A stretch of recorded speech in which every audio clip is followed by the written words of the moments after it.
solve 2 bracket x plus 3 is equals to 20. Wannan linear equation ne, an kira shi linear saboda highest power ta unknown ɗin shi is 1. X ɗin nan ita ce unknown ɗinmu kuma tana da ɓoyayyen power 1 a samanta.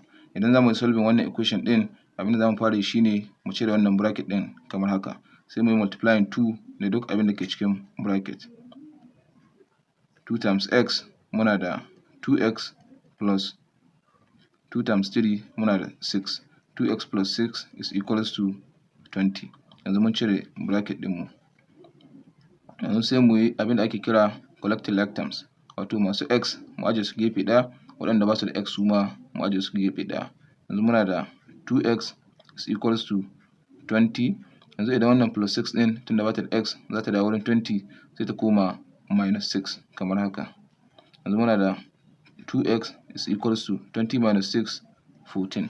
Yanzu sai mu yi dividing both sides by 2, wato mu raba kowane gefe da 2 domin mu samu value na x kamar haka. 2x all over 2 is equals to 14 all over 2. 2 cancel 2. X is equals to 14 divided by 2. 2 here 1, 2 here 7. X is equals to 7.